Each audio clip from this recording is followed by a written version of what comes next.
welcome everybody.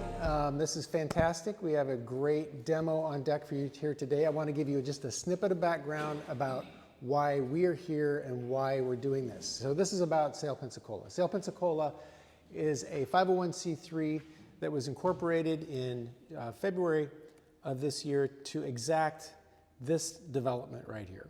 And as you know, this is happening in our backyard or our front yard.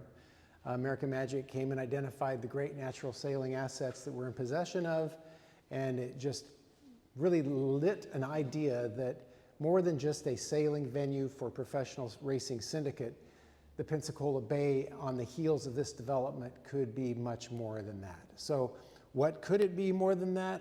Well, that's what we really are doing at Sail Pensacola. Obviously, we have the great wind, water, climate year-round. We have American Magic endorsing our sailing.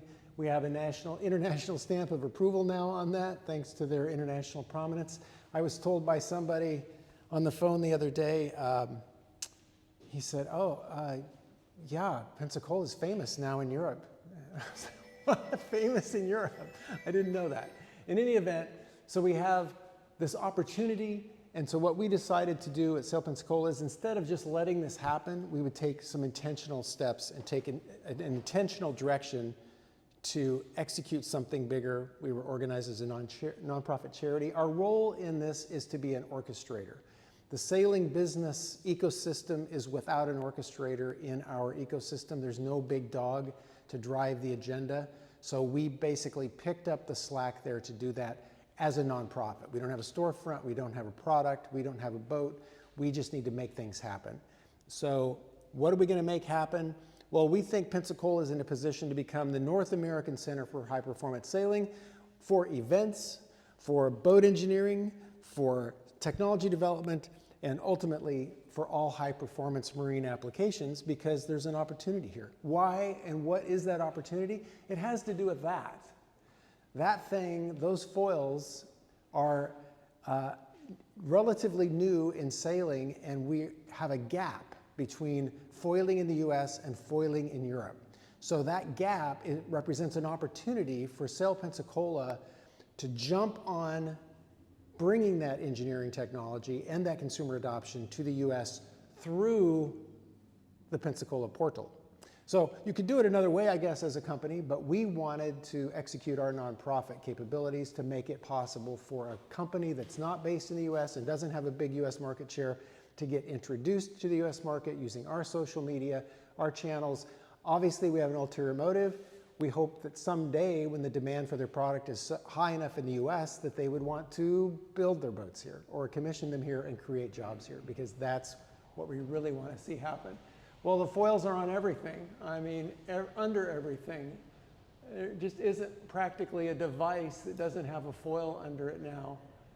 And we want to talk to all of these companies about being here in our ecosystem, and we are.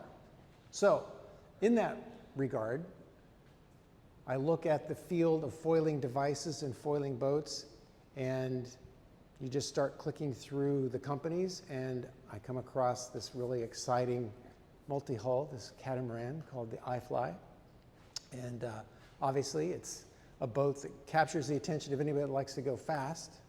It's really technological. If you just do the research on it, it's got really amazing cutting-edge technology built in.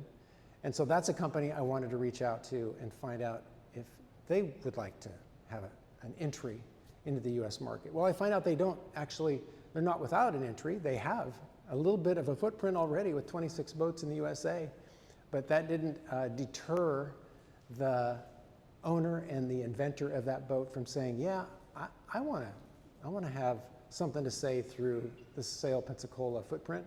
And so here we are today. I managed to convince the owner and designer to leave Germany and come to town. And he managed to activate not just his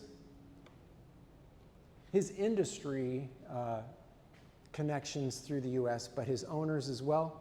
And so he managed to bring some owners to town this week, and they've been doing a little owners, sort of a coaching session yesterday. Today we're going to do the on-water demo.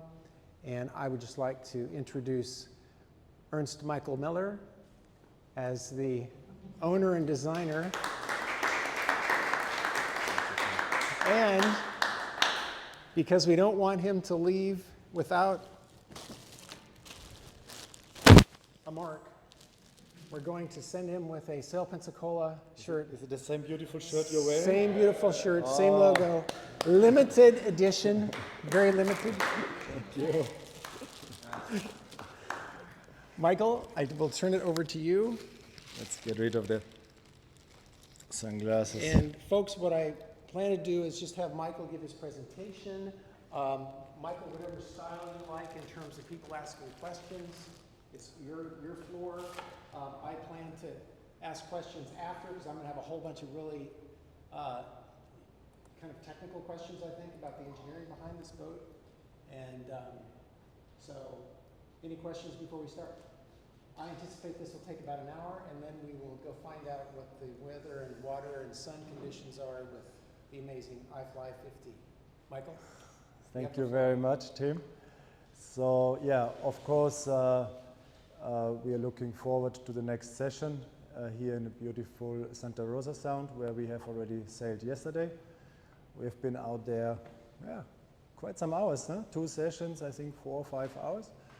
Excellent sailing, and I had some GoPros running, and I think I start with not too much talking, but showing you what we did yesterday. So I did some video editing in the night for you guys. So let's have a look at that.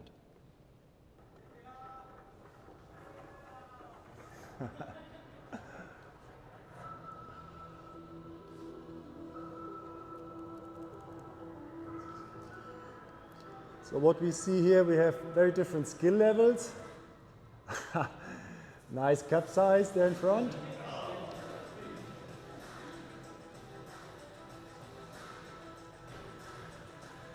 So we are 4 iFlys on the beach, and some of us, they are just in the first year. Here I'm sailing with Gordon double up.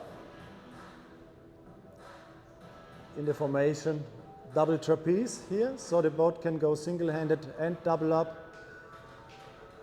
And it can be faster double up, it can be slower double up, depending on the conditions. So when we have windy conditions, 2 up, Liana, you and me, that would be dream team. So now we see here the boat sailing with the code sail, with the code F sail, which is a blast downwind in this case, but the sail can also go upwind.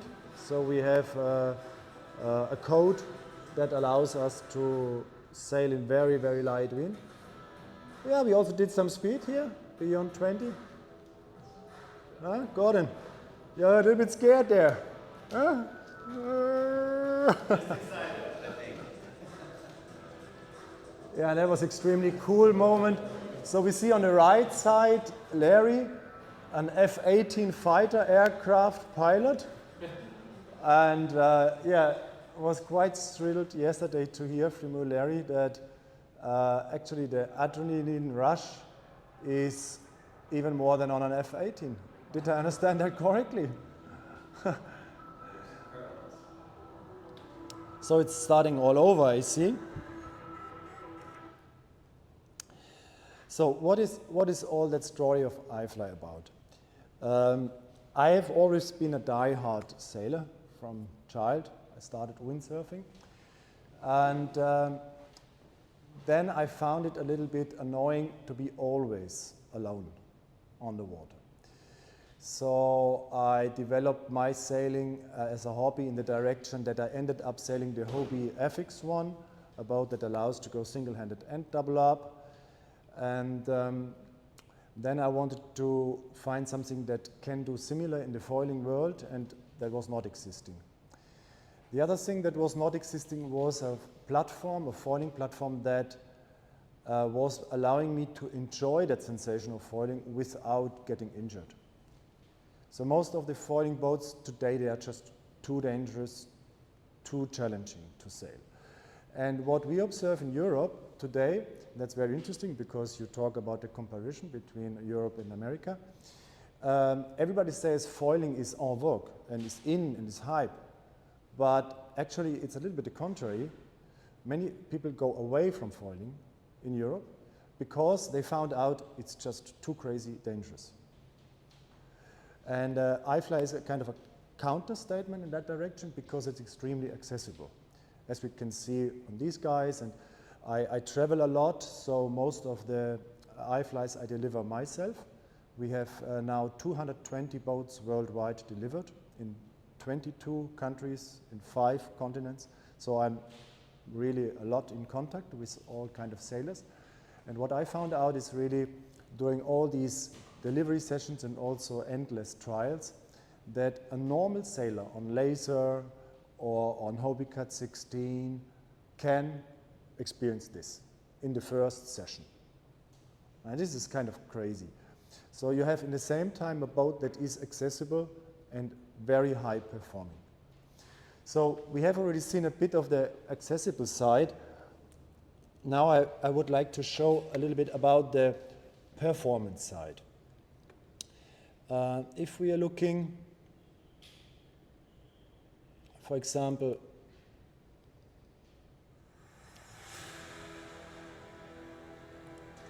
To be very honest, it's very easy to fly when you know how to sail in the harness and steering. when we look a little bit at Foiling Week in Italy, this is an event that we were able to win in the overall fleet with the iFly. So we also combined it with the coaching. So this is all iFly sailors that came to that beautiful place in Malcesine, and we enjoyed racing there.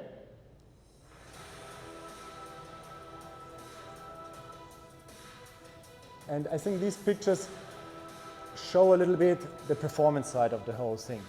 So it can go really, really fast. My personal top speed was 31 knots, which is really crazy fast on a boat like that. And we have upwind speeds of up to 20 knots with quite good angles.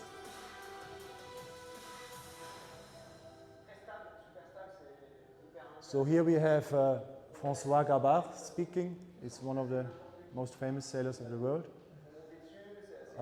Was sailing on iFly.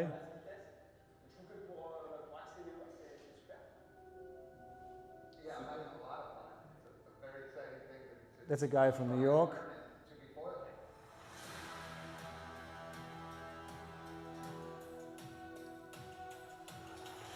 So it's very much a mix between both the high performance side and the accessible side. It can also go to quite extreme performance. If you look at that, so this is now a little bit more wind. If you see the jibing angle, after the foiling jibe, I'm basically here sailing in the same direction than before the jibe. So the jibing angle is something like 20, 30 degrees. And that shows how extremely high the apparent wind is. And yeah, I think these pictures also transport that it was quite windy there on this day. And yeah, even so, turning around for a moment and taking a time for the jibe, the speed is so high that you just stay on the foils and never go lower than 18 knots. And after the jibe, immediately going up to way beyond 20. Isn't that crazy fast? Yes. And isn't that water body beautiful? Lake Garda. It's like already, Yeah. I mean, that's,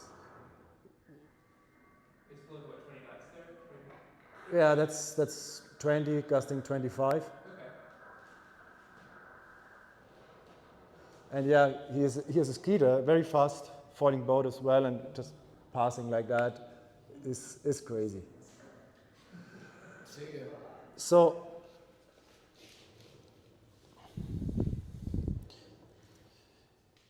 I was super happy that I was able to recruit a design team of 20 very capable experts who developed the iFly with me almost 10 years ago. So before I was running my own engineering company for 20 years, working a lot for Airbus, Porsche, BMW. And what I did is I applied the same design principles of concurrent engineer, of supply chain, to the nautic sector. So basically, it is aviation technology that has gone in the naviation, in the navionic, in the nautical industry, and yeah, we found out that it's basically exactly what it takes to get both high performance and accessibility. Because when I approach from a boat builder's point of view, I very quickly end up with too much play in the bearings, spin out, ventilation on the foils, stuff like that.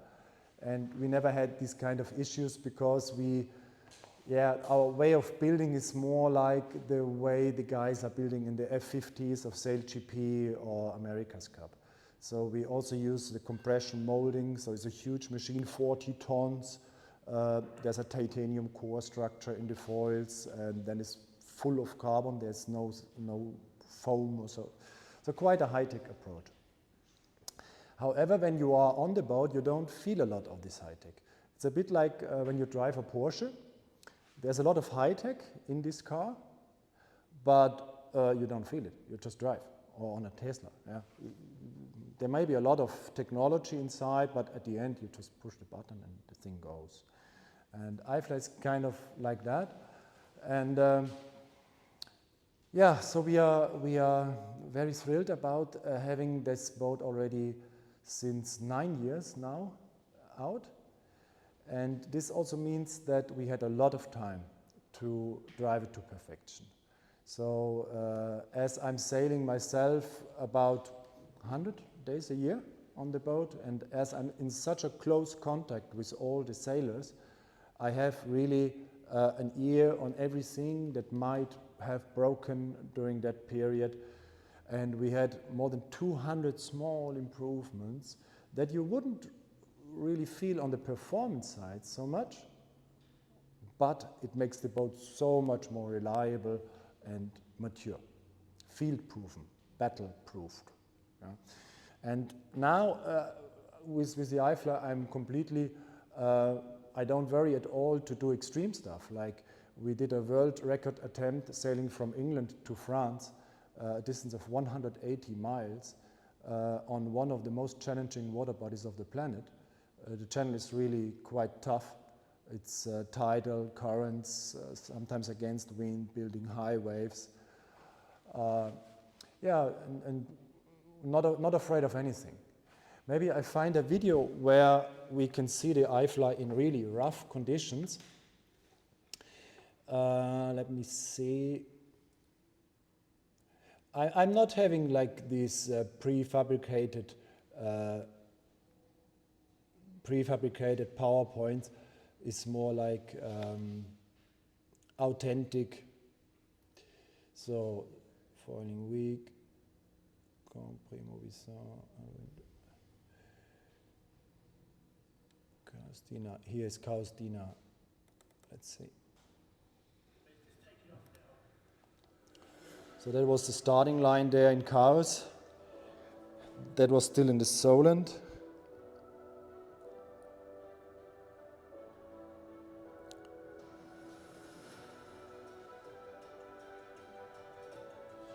So this is the famous Needles on the Isle of Wight, on the north tip. Then we are going out in the ocean, the channel.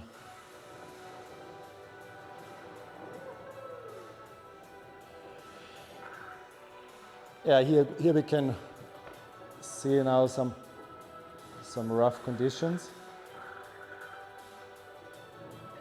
So that was a 25-hour sail. And yeah, still enjoyable.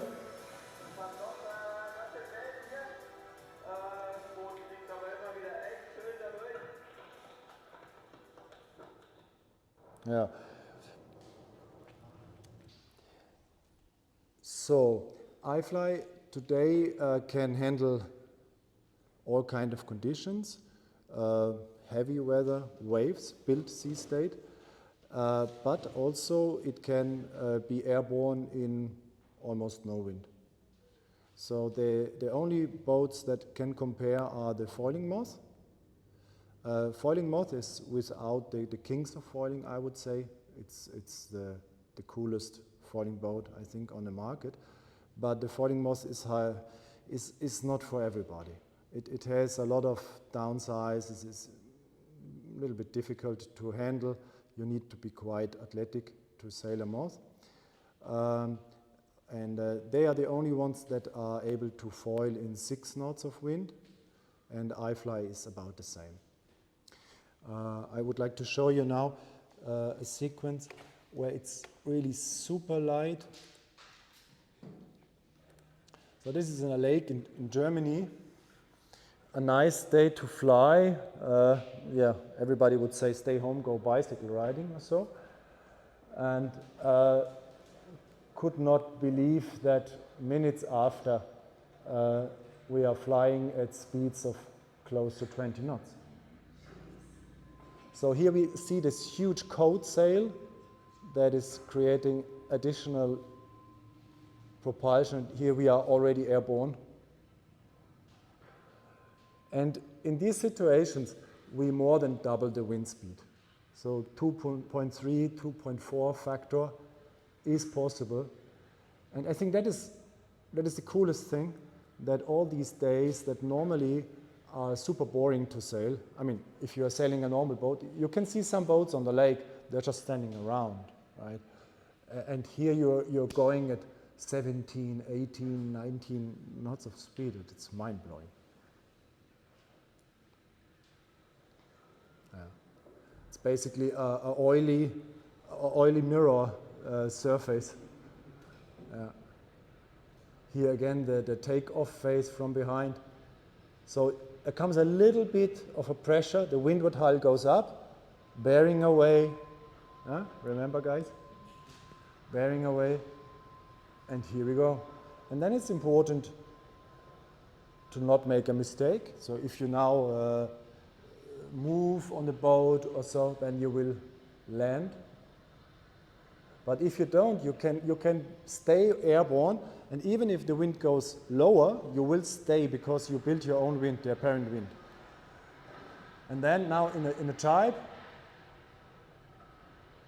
you realize that basically, yeah, if we look at it now, by the way, we have seen now the code, how we handle that. So we put the tack to the new bow, to the leeward bow.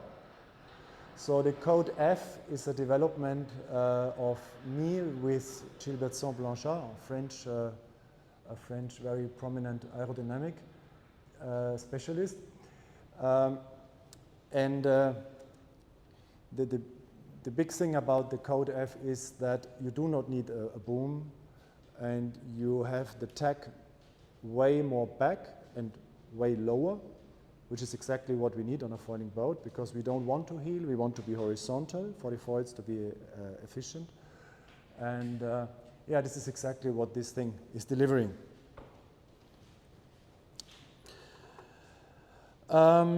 We are not doing that alone, but we are having quite a strong community.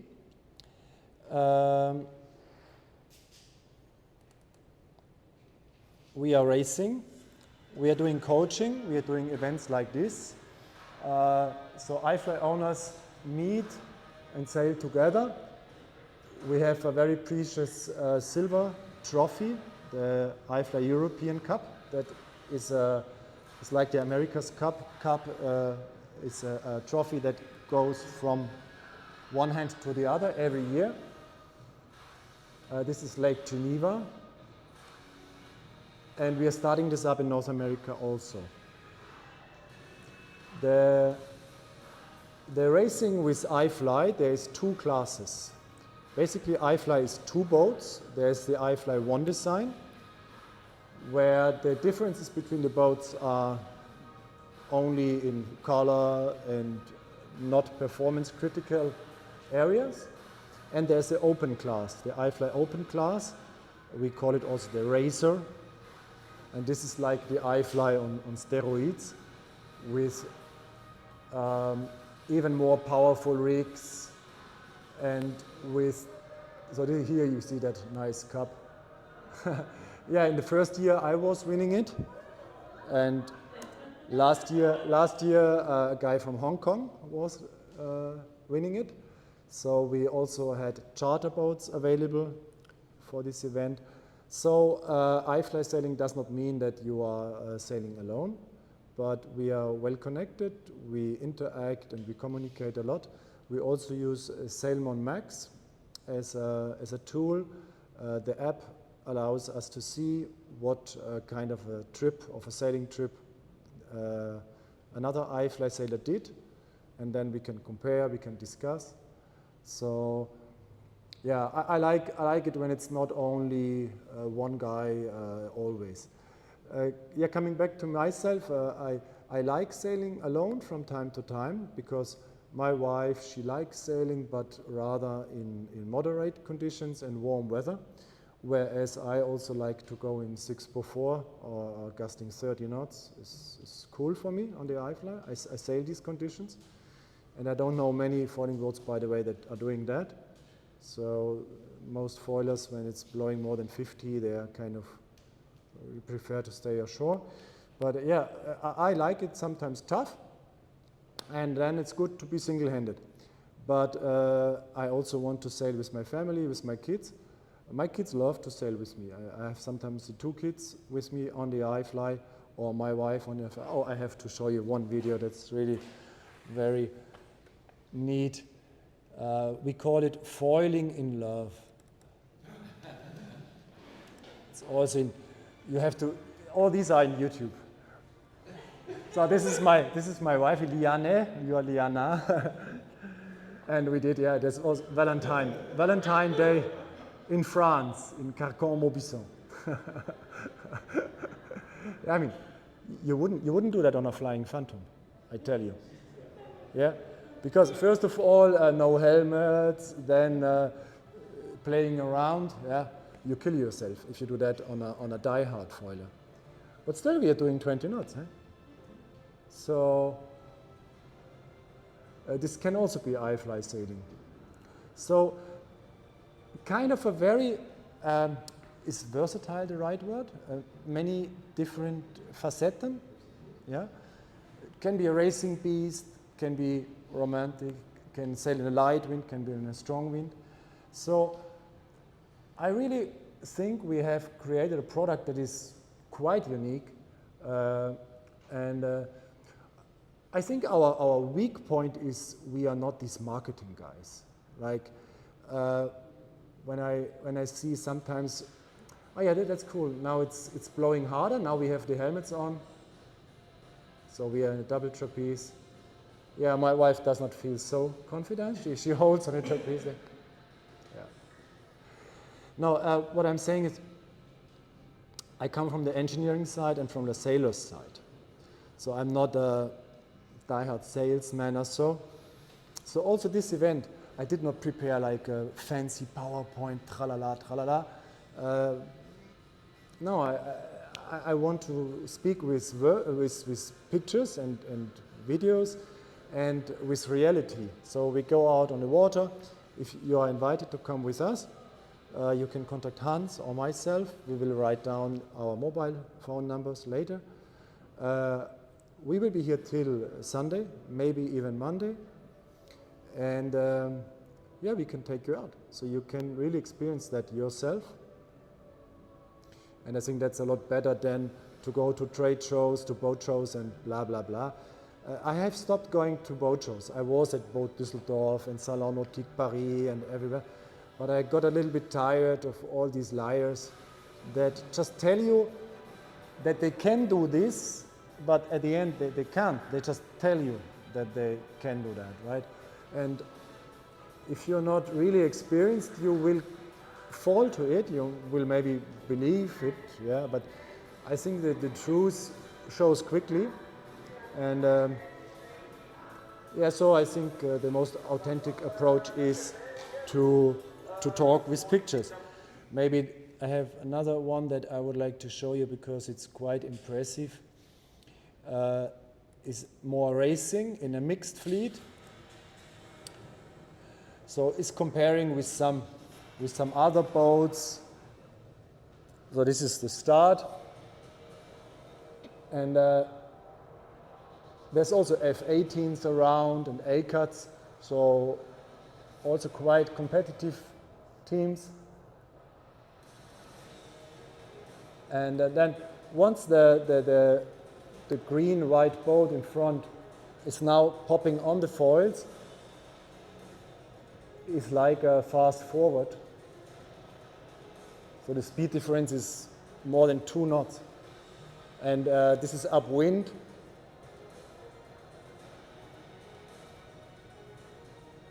So this is quite impressive.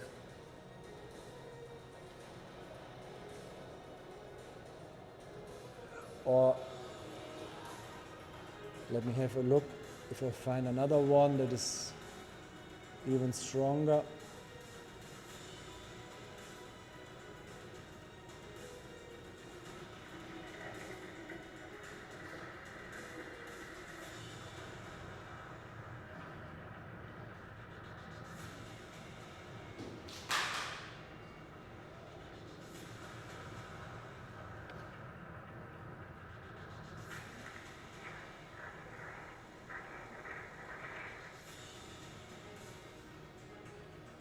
No. Yeah, this is another good example. So here this is Hyères in France, where the Olympic trials had place. Lately it's close to Marseille, where the next Olympic Games will happen. So this is the strongest F18 fleet in France. So we have some world champions in that fleet. And the race committee gave us the same start, the foiling boats and the F18s. But I wanted to stay out a little bit because they were really racing for a big trophy. So I gave them like a minute or so advance. So I'm late on the starting line, and that's interesting because like this I can compare going through that fleet. So there is a starting line back, you can see it. And now is the moment where I stabilize myself, where I get on the foils, upwind. And here I'm already using the MDT, the main foil differential Tfoil. This is a functionality that allows me to use the windward foil here to pull down. So like the America's Cup is doing it on the rudders, the America's Cup on the multi-hulls or the Sail GP. So we are doing it on the main foils. And the main foil is of course a lot more powerful. And the result is just hallucinating, the speed difference. And if we look now at this boat here, that one, it's higher. It's on the windward side, right? So normally very hard to pass. And yeah, it's going to happen in the next 20, 30 seconds. So I can sail higher angles than an F18 and in the same time at least 2, maybe 3 knots more speed. So that comparison is almost like comparing the BMW Oracle with the Alinghi at the unmatched race, the trimaran against the catamaran, if you remember this race in Valencia. So it's crazy. So it's like,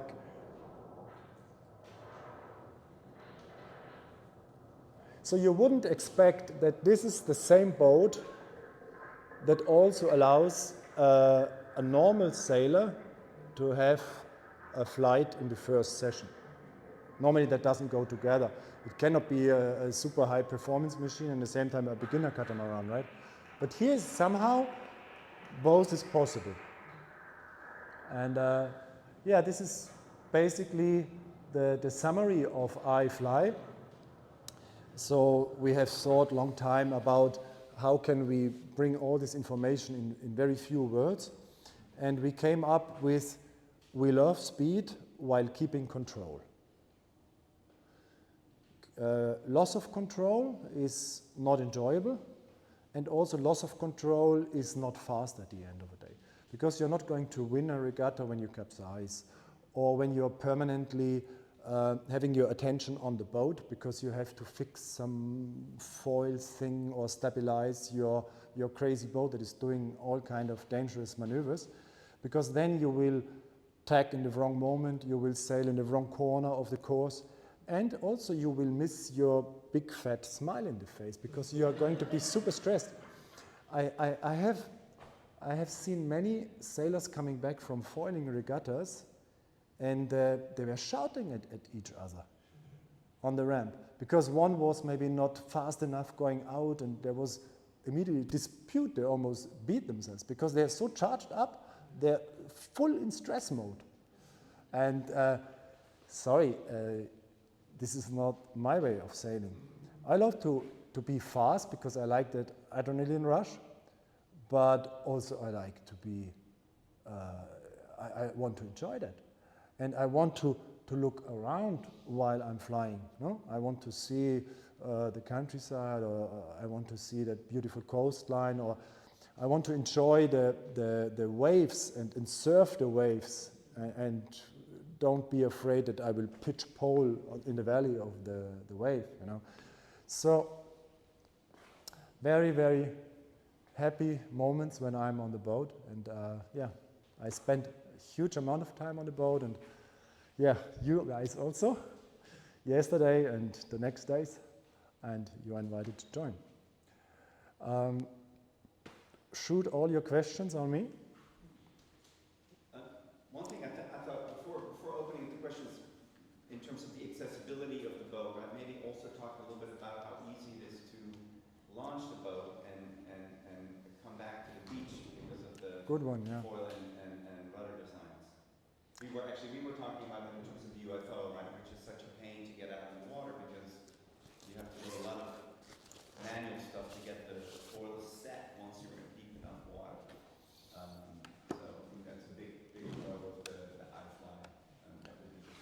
Yeah, I'm just loading some footage from yesterday because there is some shallows here, huh, on the side. So let's answer that question again with video instead of words. So let's see here. Let's see that. So when I was approaching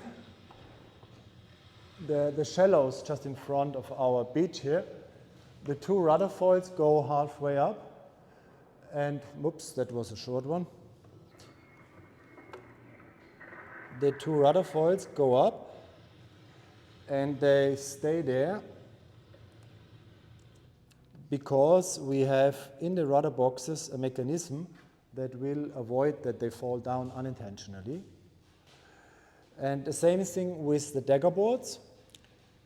And then we have just 1 foot of draft. And in this mode, I have full maneuverability. I can even go upwind. Sometimes when I'm sailing, for example, on the Atlantic coast, we have a lot of tidal difference. On the English Channel, for example, it can be more than 20 feet difference between high tide and low tide. And this means that we have a lot of shallow areas. Sometimes you need to go for 2 miles until you reach deep water. And yeah, sometimes the wind is blowing on your nose. Huh? So you really need to go upwind and tack and everything. And in this mode, I'm completely free to do that. For example, last weekend we sailed the Miami to Key Largo race. And this is an interesting one because it's not only about the fastest sailor, but you really need to know the water body. There's a lot of shallow areas, there's the channels, the feather beds and so on, card sound. And on Saturday, I did one thing, I decided to not use the channel. I just cut the shallows because after the channel we had to turn starboard, and I checked that before, and I just went. It was just that deep, and yeah, it was pretty cool because I could be fast. Of course, you don't foil them, but also you have very little drag, so you go with 15 knots or so, but you go in the right direction. And getting the boat out of the water, there's for sure also some footage of that. So the next video, I did not cut this, but when we have the original footage, we will. That's the other way around. I have to turn that.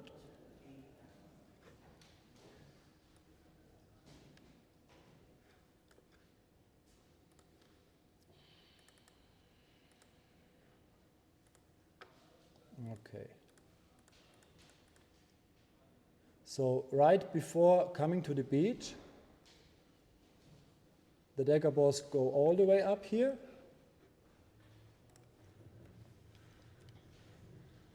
And as we can see, they nicely stay up.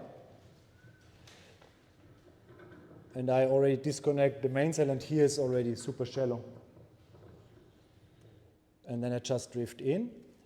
And the next 22, 4, 7, 2, 74, 3,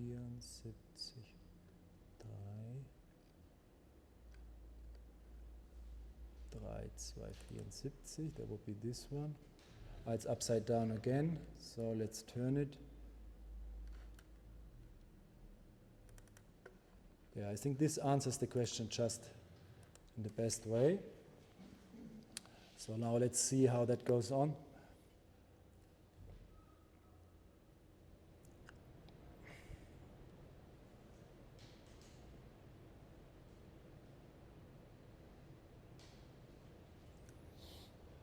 No, computer, come on.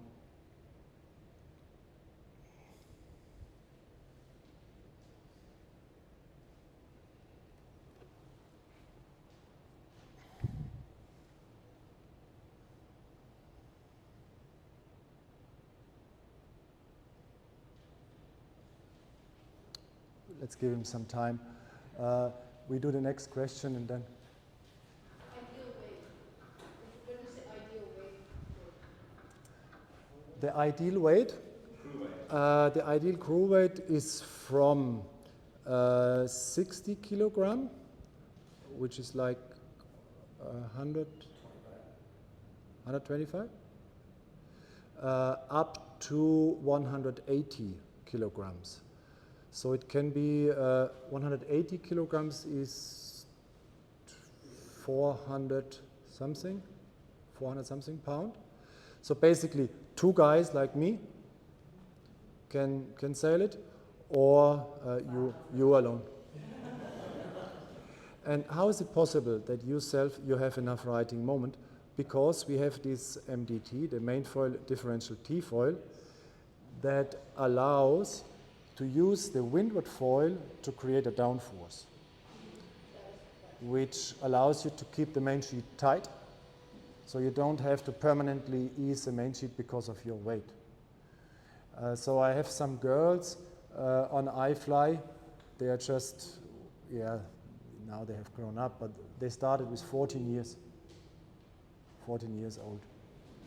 So it's again a wide range of usability, and which configuration is the fastest really depends a little bit on the wind conditions. But what I can say, overall, the fastest is a team of two light sailors. So, for example, if you have two teenagers who are very ambitious in Olympic sailing, for example, they are the overkill.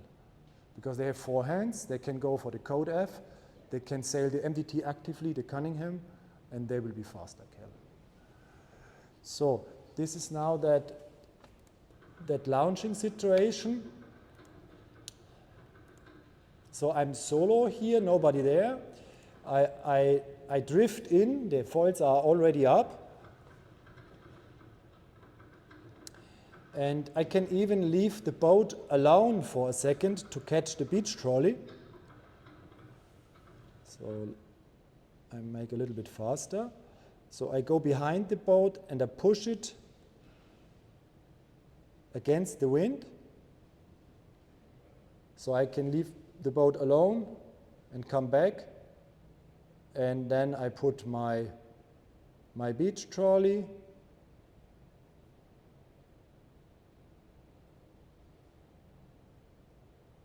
And here come the other ones. I help the other ones a little bit. And then later we can see how easy it is to get the boat out of the water alone. So I don't need any help. The boat is so light. And even in the sand, it's not at all an issue to get the boat out of the water. Sometimes I'm having very steep and long ramps. These tidal water bodies in France, where you have these 20 feet. Imagine how long the ramps are, and they are usually very steep and slippery with algae and so. With this boat, it's effortless. With my F18, I was always completely exhausted when I went up. Yeah. Question, sometimes you get off your feet and you're over. Talk about riding the boat, because that does come up from time to time. So you have a lot of mechanism there. You've got the foils. What is it like to, by yourself, rewrite the boat? Yeah, to write in this. How many times yesterday? 5. Good. So Greg yesterday was only using one flight control system. So we have the 2 one-sticks on both hulls, and they operate independently. So the hull that is higher will get less lift, the hull that is lower will get more lift, and will try to support a horizontal flight attitude. Of course, the foil cannot do it alone. You also have to work with the main sheet and with the steering. But Greg yesterday forgot on one side to put the one stick to release it. So he was having a boat that was not stabilized. So he did 5 capsizes. And was it very hard to ride him? Yeah, so I weigh 150 pounds, and it's really not, it's a little bit of technique, but you stand on the foil and you just wait for it. Yeah. So we don't have a righting rope at all. We don't need a righting rope. Yeah. You just stand on the foil and you hold on to the upper foil and you walk on a dagger board. You won't break these dagger boards. These dagger boards of the iFly, even if you and me are standing on them, they won't break. Because these foils, it's like, they're actually very heavy. It's the only thing on iFly that is heavy, the foils. They are not made in a sandwich like the one from the windsurf foil or from the kite foil. Also not like the one from the A-cut. The A-cut, they use sandwich and ribs structures inside. On an iFly, that would be too weak. That would break. Because when we are sailing double up, double trapeze, 2 guys like me, that's a lot more riding moment than any of these boats can survive. And also we sail in 6x4 and waves and so on. So we ended up having a production process that is, the strongest possible. It's the same that they use on Sail GP for the F50 catamarans. It's a titanium core structure, and then it's full carbon. There's no foam, there's no air, it's just carbon, carbon, carbon, carbon. Many, many layers. And all this is compressed with 40 tons, 40,000 kilograms. And this squeezes out all the excessive resin, and then you have a very high percentage of fiber in the laminate, and that makes them so incredibly strong. So carbon is not always fragile and light. With these foils, I run aground and nothing happens. I had Victor Diaz de Leon, who is now sailing for Sail GP Team US, on iFly already 4 years ago in Biscayne Bay in Miami. And he had a girlfriend with him, and he was sailing full speed, and he was so enthusiastic and so crazy that he forgot that he knows the water body. So he sailed full power in a sandbar, in a sandbank. So, I mean, if you know about daggerboard catamarans or boats, usually this is game over. You buy yourself a new hull. It's beyond repair. No, we continued sailing on the same day. So the foils, they did not really have a damage. So it was on a trailing edge, there was maybe 1 millimeter of a bite out, right? And this is because iFly is equipped with a crash box. So the lower bearing has that distance. This is almost 1 foot or half a foot or so. I don't know. Is this half a foot? Yeah. This of crash box. This means the daggerboard in such an accident case can be pushed backwards, destroying the lower bearing, and all the energy is absorbed by that crash box, while the whole thing is moving backward this distance, 20 centimeter. And what we did is, standing on the sandbar, we kicked it back in place, and we went on foiling on the same session. And in the evening, we just opened the 4 screws that hold that bearing and replaced that bearing, and we were good to sail after half an hour, and we went drinking beers instead of laminating our hulls. Yeah. So. Like in Texas with stumps, and I get that terrible excitement on occasion, and plod right into some stumps. Same thing, change the boxes. I sail it, no problem. Change the boxes, the bearing boxes, and put on my way. I carry a spare. I'm not good with water. So these foils, they are kind of indestructible. The only way to make them even stronger would be the way that the F50 catamarans from Sail GP are doing now. Maybe you have heard that now they also go to Tfoil configuration. So for 10 years I'm talking about it. Yeah, I'm telling everybody Tfoils is the way to go. Tfoils is fast, early takeoff, and everybody no, J-foil, Z-foil, L-foil, blah blah blah. No, Tfoil is definitely the best solution, and this is why America's Cup now finally goes to Tfoils and Sail GP, and very soon we will also see the IMOCAs, I'm convinced, at least on the radars, as soon as they make the box rule open that they can have elevators on the radars. So, but in Sail GP, what they do is they do the whole foil in titanium. So they take a piece of titanium and a milling machine, and out comes a foil. Okay, but this is kind of extreme. This must cost $1 million to produce a foil like that. So, but if not doing it in titanium pure, there's hardly any way to do it any stronger. The shaft that we could do in stainless steel, milled, but then it's extremely heavy. So I think we are close to the top technology. I cannot, so coming from aviation, I don't know of any stronger solution. I was working for the Eurofighter program, and so I'm quite familiar with high tech and the latest materials. So I would say, yeah, we kind of have gone to the best achievable result. Because of course we tried to have the profile as narrow as possible. Comparing it with other boats on the market, they just go a couple of millimeters wider. That makes everything easier.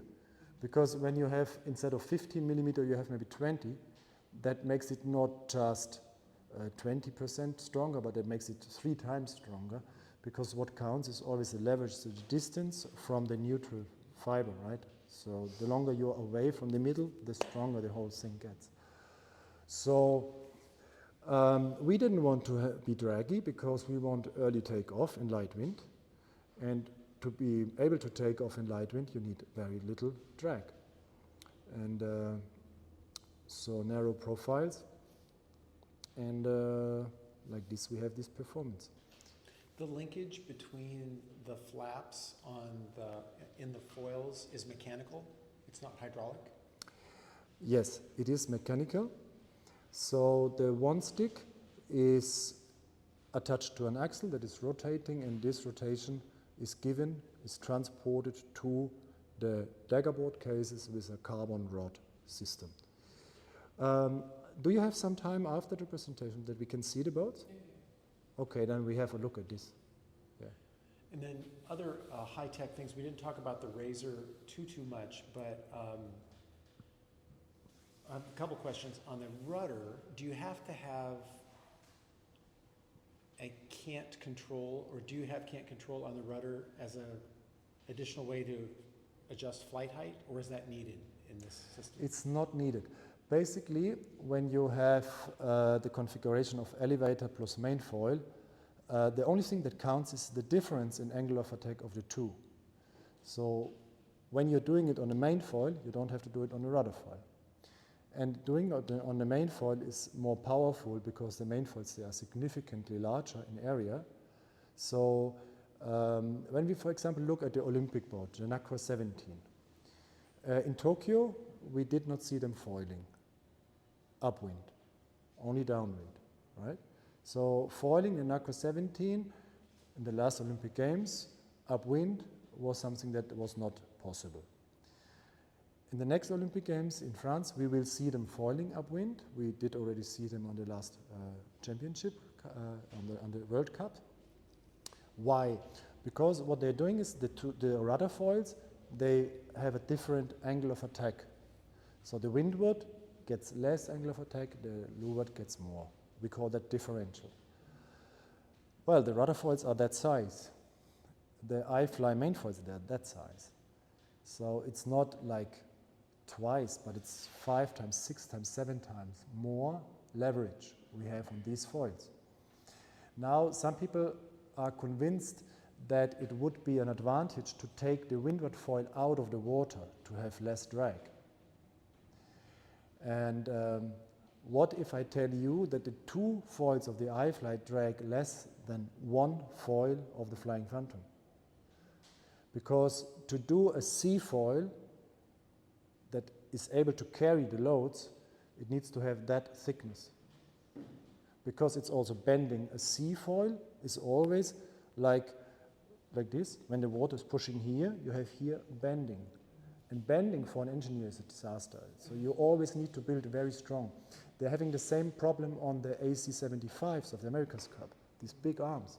So all the weight is pushing up here, so here is a breaking point. So they need to build that thing so incredibly strong and heavy.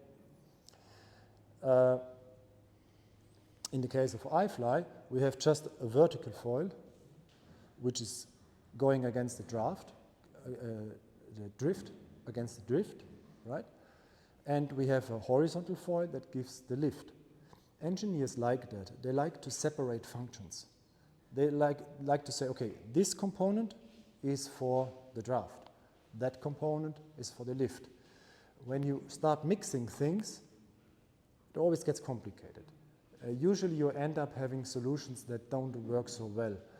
You might have experienced that when you have a tool that promises to do everything. These multi-tools, they're never as good as a specialized tool. And that's what we find very often. A couple of questions. The easiest way to install the dagger board, and number 2, with the extreme salt water that we have in the sand, and we have tremendous amounts of corrosion. Very, very important question. The second one I understood. The first question with stall, what was this question? Oh, to install the dagger board, like To install. bottom up or top? Okay. So first question was, when you are traveling with the boat on the road trailer, basically, and you want to put everything in place, how do we install the foils, the main foils, the dagger boards? It's extremely easy. We can separate the horizontal part from the vertical part. It's just one central screw. So I insert the dagger board just from above, like on any normal catamaran, and then I have the whole catamaran on a chair or on a bench, the stern, and then I go from beyond and I put my horizontal foil against, and I put my central screw. And then I tap a little bit with a rubber mallet to make a game-free connection between the horizontal foil and the vertical part of it. So it is not necessary to flip over the boat. Sometimes I do it but it's not necessary. This was the first. And the second is a super important question. And here I come back to what I was saying about 10 years of experience. iFly number 1 is still flying, is still existing, is still being used, but it was used in fresh water. iFly number 3 was delivered to the Atlantic coast of France, and I had seen it 2 years ago, and it didn't look so good. Because, and this is what many boat builders completely underestimate. A carbon boat always has a problem with galvanic corrosion. Carbon is an element with a very high electrogalvanic potential, and any other material, metallic material, will be destroyed, even if it's inox, stainless steel. Yeah? So what we learned over the years to get even better and better and better in these disciplines. So now we have isolation, electrical isolation between the different materials, is something that, for example, Hobbycat never did. When you sail an Hobby 16, you have on the rudder connection bars, you have these aluminum tenons or elements that go in these standing balls. And after a couple of years, they just disappear. They get powderized. There, it's not the carbon, but it is aluminum versus stainless steel, right? So, long story short, the iFlys that we sail today, they are very robust against salt water, and they will not have these problems. However, we do rinse our boats after sailing with fresh water, so this you want to do. But to be honest, I also was doing that with my F18 and with my Hobbycat always. I was never leaving the boat without being rinsed. And I would like now to speak about one thing that is, it's really brand new. It's the future. We are very proud. Since more than 2 years, we are in a very close cooperation with a company that has developed a new fiber. A fiber that is stronger than carbon. A fiber that is consuming only 20% of the energy of a carbon fiber on production, and a fiber that is recyclable. So I think this will change the sailing world, and we are super proud that we have already built 5 iFlys with this fiber, and they are tested since 2 years. We had a team of 2 Norwegian sailors who have sailed from Oslo to the Lofotes. This is more than 1,000 kilometers on the Norwegian coastline, to do a hardcore field test, and the result was extremely encouraging.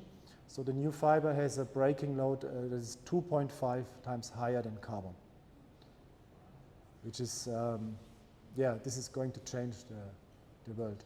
And the other thing about that fiber is mineralic fiber. So it is not a conductor. It's an isolator, so there is no electrogalvanic corrosion with this fiber. Cool, eh?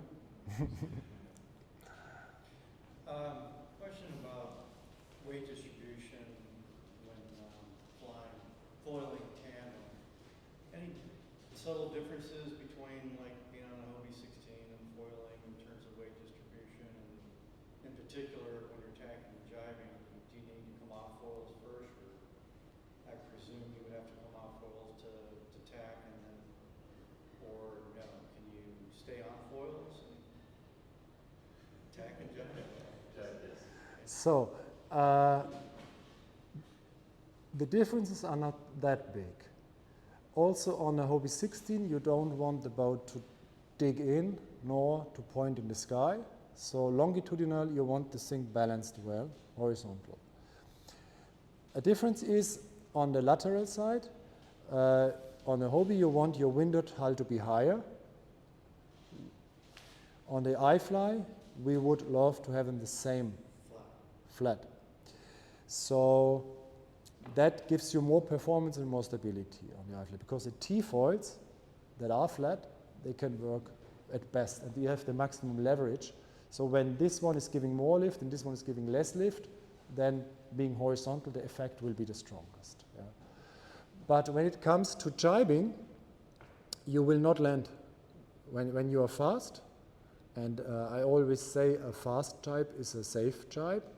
So you really try to keep your speed. You have a nice radius. You steer your radius well. You will not land. You will do a foiling jibe, like the ones we have seen in the videos before. On the tags there's a bit of challenge. So when I do a nice tag with iFly, I foil in the tag. I go against the wind, face the wind, still foiling. And then when I bring my tiller extension to the new side, usually, because I'm sitting so close to the traveler, so close to the rear crossbeam, usually what happens is that the bow goes a little bit up, which makes the angle of attack of the foils slow down the boat. So usually in that phase of the tag, I'm landing.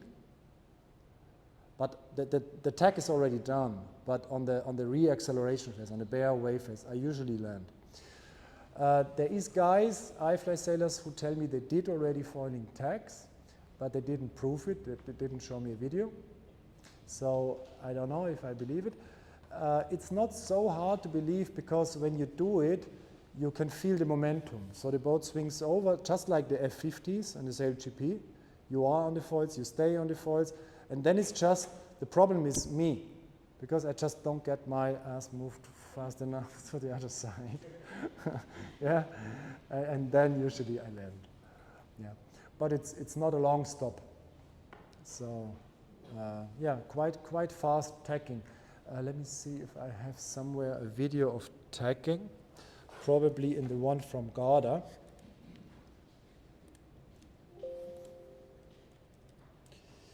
So that would be Garda performance sessions. Yeah, there might be some. Where's the sound gone? So this is jibing. So you see that extremely wide that wide radius. Hold on a second, Michael, it's not right on the board yet. This is why there's no sound. Okay.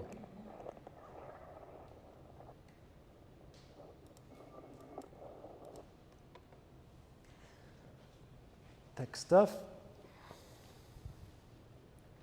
Can you talk about the razor while this is loading? I'm interested in Yes. the double skin sail. Yeah. There's more. I'm a techie. So I love to innovate. I love to bring new stuff. You have seen the Code F, you have seen the MDT, you have seen a lot of crazy things. On the same side, I love one design sailing, because I think it can be very sexy if everybody has the same boat and just the best sailor wins the race. So at some point I was trying to make a decision. Will iFly be a one design class, or will it be a development class like the F18 or the Moth? I decided to do both. So what we have today, we have the iFly one design class that is established and very stable. Stable from the design maturity point of view.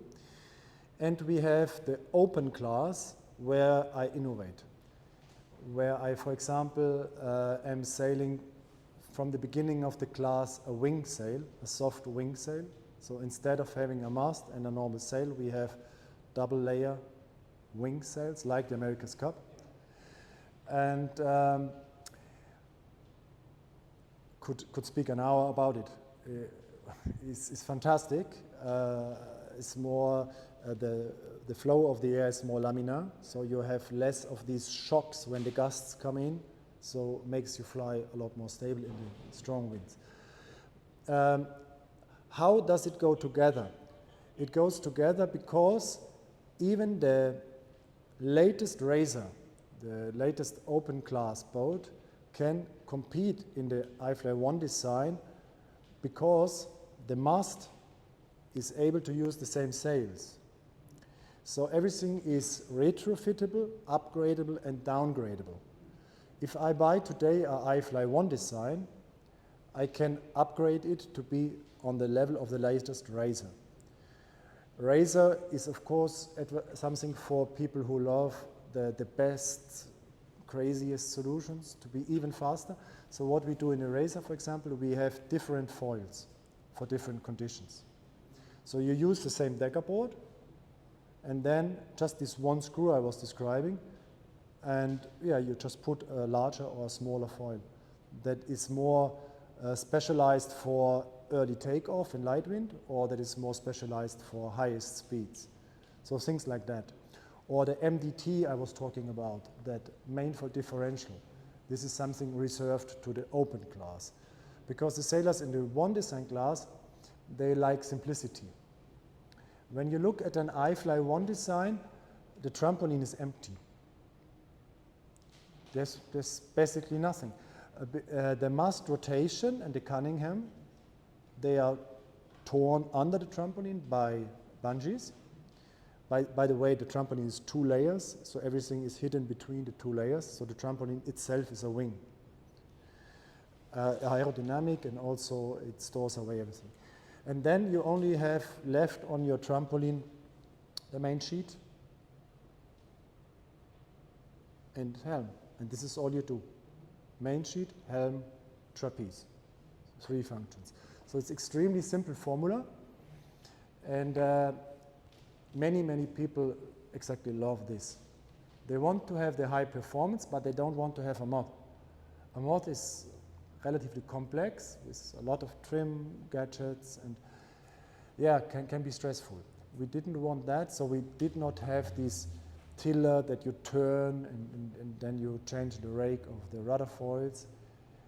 KISS, keep it simple and stupid. However, I must say stupid is not true, because the simplest things are the hardest for the engineer. So we invested a lot of time and effort to develop simple solutions that work. And this is iFly 1 design. And yeah, on the other hand, the Razor is like, Victor has described it as the iFly on steroids, the doping iFly. Is the code F part of the basic boat? Does that come with, or is that an accessory for the basic boat, or does that just belong on the Razor? The code F is something that adds complexity, so it belongs to the Razor, but the class have asked me to use it also in the one design, because when we are racing in lakes in Europe, sometimes the wind is very low, and when you're not foiling, the wish is there to be foiling, and with the code F you are foiling. So we kind of made the exception to bring the code F from the Razor class back to the one design class. So it is an upgrade that can be done to every boat. And it's decided by race committee if that race is authorized to use the code F or not, so that everybody is the same within the fleet. So and the Shears ratings, right, reflect that. You have a Shears rating for yeah. iFly. We got 2 different ratings. Single up, you have it for double up, you have it for with the code F or without. So all those ratings are different. Is the code F, if you have a code F, is that an obligate 2-person crew then to run that? Not at all. Can you run it by yourself? No. I show you one thing about the code F. Is that working again? Yeah, it's working. Okay. So that code F thing is maybe, oh yeah, you have to have a look at this video. This is crazy single-handed code F sailing. Look at the speeds. So you have 3 ropes in your hand. 28 knots. And it's not for a second or so, no? It's for long times. And that was 4 minutes earlier. So it was a light wind day.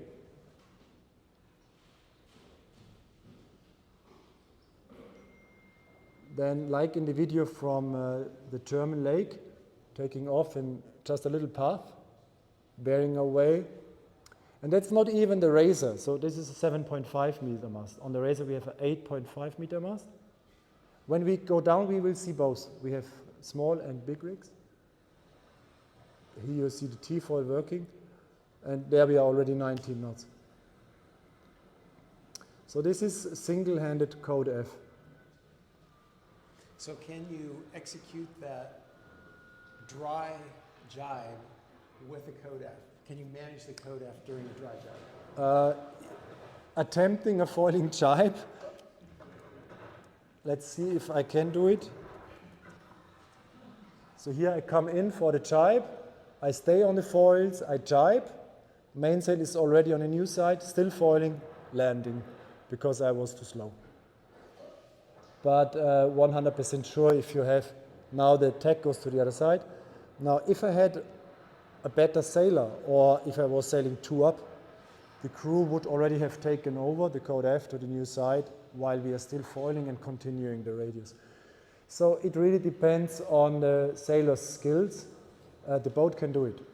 It's just a question if recreational sailors like myself can do it. So Michael, you have all of the most optimized mechanical engineering solutions on this boat. And you talked about when you're flying solo, you're shorthanded. If you just had somebody to manage that code F, you could probably dry jibe. What's the future of adding a co-pilot that is AI on your boat? Well, I would never want to go that far. I had the discussion many times because from day one, of course, we were also thinking about electronic sensors and electronic actuators instead of mechanic solutions, which is done on the big brother of the iFly, the TF35. You might have heard of these boats. They are Tfoilers that are mainly sailed in Switzerland on Lake Geneva by the America's Cup winner Ernesto Bertarelli. He has initiated the class. So these guys, they have all that electronic. Also like the AC40s now, with a lot of computer processors. I have a little bit two hearts in my soul. On one hand, I think it's very nice because it can make it even more accessible. Because with an electronic solution, you would be even more stable. But the question is, do we want that? Does it get a little bit then not enough of a challenge? I had discussed that with some iFly sailors and asked them, what do you like most about the boat? And quite a few answered, it makes me so incredibly proud that I can still do it. So these were people who are on the 50s, and they were like telling me, yeah, when I sail my iFly and I'm so much faster than the other ones, it makes me so proud that I am able to sail such a boat. And when everybody could do it, when it was so easy, then it would kind of lose this exclusivity somehow. I think the level needs to be found right. If it is as difficult as an ACAT or NACRA 17 to sail, I think that's, for me, that is the level is too high because it makes people too much afraid. It is too dangerous, it makes too many injuries.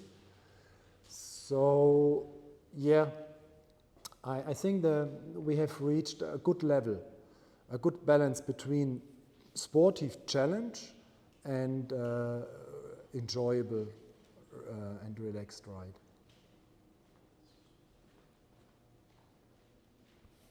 But yeah, maybe one day I will do it electronic. It's really, it will never be either or. It's more like, will we have that on top as an option for people who just don't feel fit enough to sail the real thing? You know, it also seems, right, if you're looking at the TF35s or the AC40s, right, they're multiple person boats, your super high technology, and in essence, the iFly is a beach cat. And if I think of beach cats, whether it's an F18, right, or a Hobie 20 or a Hobie 16, right, the essence of a beach cat is that it's a simple manual boat. Maybe that's a very old-fashioned concept, you know what I mean, in terms of AI and new technology, but I would feel a little awkward or odd that I would have this electronic thing on my beach cat. So. Yeah, because then you start to have an app. Then you start configuring your app. Is it a light window? Yeah. Isn't that the reason we get out of the water? To get away from that? Yeah. You're out there, you're feeling the water, Yeah. the tide, you're feeling all these different things. It opens up your senses again, it brings us back into balance.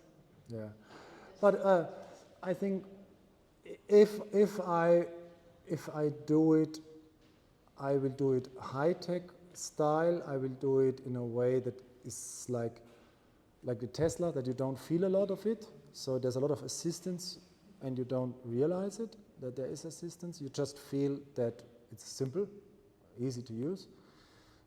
I think then it can be attractive for some sailors, but for the moment, I love the product as it is. So. Comment that this boat is mechanical. We're talking nuts and bolts. And nuts and bolts are easily replaceable.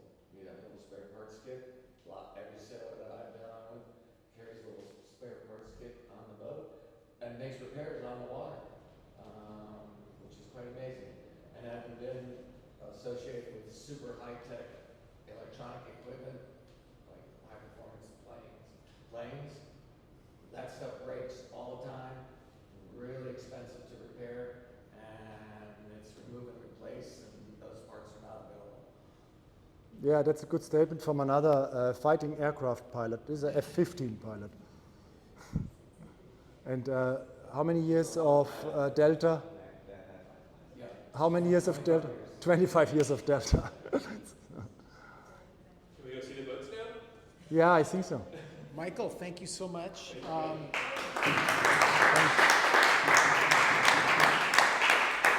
We're going to go look at you.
On the way to becoming the North American epicenter of high-performance sailing, Sail Pensacola is orchestrating initiatives that make recreational and professional sailors, local, regional, national, and international races, and sailing technology jobs in the Pensacola Bay sailing ecosystem.